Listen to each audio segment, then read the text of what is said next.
The West Tonight's cameras were the first into Sandhurst, the Gloucestershire village that, like so many others in the county, has been swamped by floodwater. What were once country roads are now free-flowing rivers. The devastation these floods have caused is everywhere to be seen. Flooded homes, ruined crops and submerged cars. What you won't be able to experience watching this at home, though, is the smell here. Everywhere you go, there's a heavy, acrid smell of petrol, which is leaked from cars like the ones which have been submerged behind me. In fact, you can see it on the surface of the water. Another hazard in an extremely hazardous situation. Amazingly, many of Sandhurst's residents have chosen to stay. Some have witnessed scenes like these on their doorsteps before. I ain't complaining because I knew damn well that this house flooded in 1947. And that was the record flood till then. But this is 5 inches higher than 47.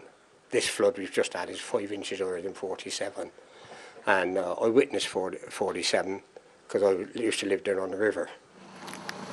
Amongst the debris floating through Sandhurst today, pallets of bottled water. Earlier in the day, witnesses say the army truck that was delivering them came off the road, shedding its load. Gloucestershire fire and rescue teams have been working flat out over the last few days. Sandhurst, their latest port of call. It is quite a serious issue. The electricity and the water are very serious issues. Without the electricity, a lot of people will not be able to cook, heat their houses, keep warm, have hot water. So it becomes a public health issue. The damage has been done, but most in Sandhurst have vowed to stay here, determined to see these floods out. DOMINIC VALITIS in Sandhurst for the West Tonight.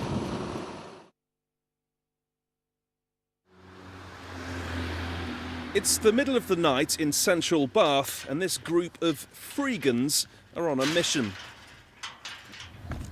For those who choose to live off waste and leftovers, an unsecured supermarket bin's a good place to start.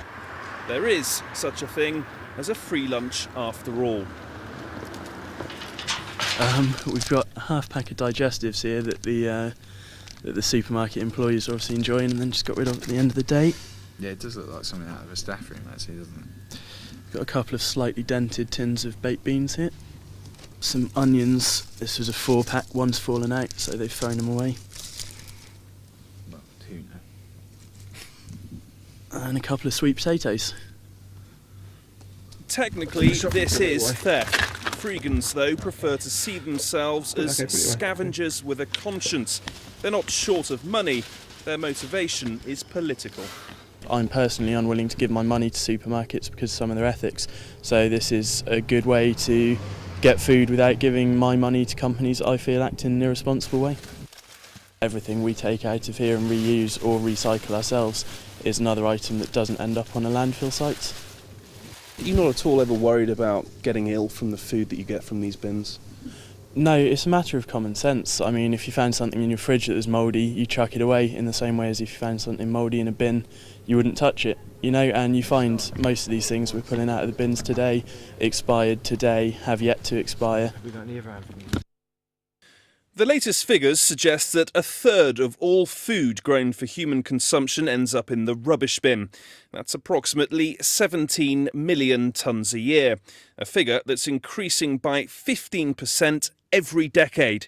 A shocking waste, especially when you consider that 4 million people in the UK cannot afford a healthy diet, with 1 in 7 of the over 65s at serious risk of malnourishment. Now, this is a classic example of the amount of waste that supermarkets and stores throw out. In this skip here, it's just full of eggs, and as you can see, there's not a thing wrong with these ones at all. Best before date, 10th of May. Health and safety laws are one reason tons of perfectly good food get thrown out every day. Some companies get involved with redistribution projects. Others, though, take measures to stop this kind of practice. They would cover stuff to stop people from stealing it from the bin. They built a special shed for it with spiked gates and put CCTV cameras at each end, so that it was pretty much foolproof, like Fort Knox. But where there's a will, there's a way. What's disgusting to some is perfectly acceptable to others. Until we all stop wasting food, companies and individuals, the Freegans will continue to be in line for a free lunch. DOMINIC VALITIS for The West Tonight. It's amazing anyone walked away from this, let alone an 80-year-old man. This evening, Jimmy Brown, who's a classical musician, remains in hospital. His condition is described as stable.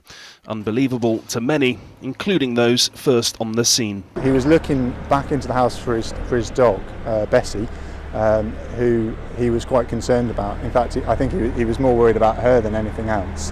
I thought he was a bystander who'd been injured in the blast and gone to see if there's anyone in the house. I initially didn't realise he was in the house, because I wouldn't have expected anybody to have been able to survive that sort of blast. Everywhere you look, you can see the debris that was blown through the air following yesterday's explosion. And here's food for thought. 5 minutes that way is a school. This is a common route that pupils from that school take to go home. If this explosion had happened half an hour earlier, there could well have been fatalities.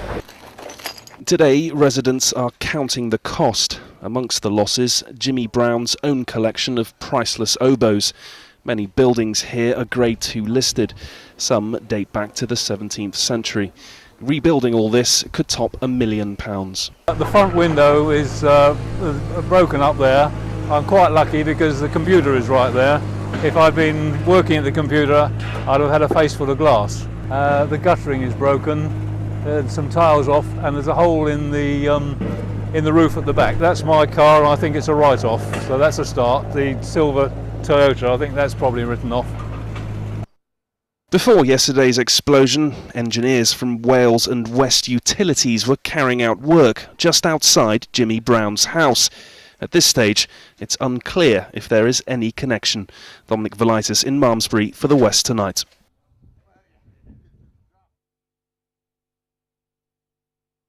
What's in a name? Well, in some instances, a lot of letters.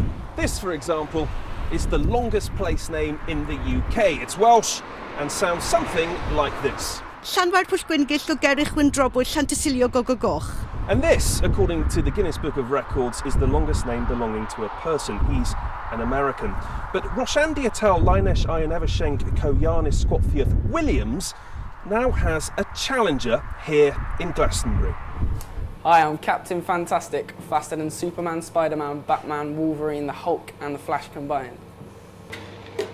It's quite a mouthful and 24 characters longer than the current record holder's name.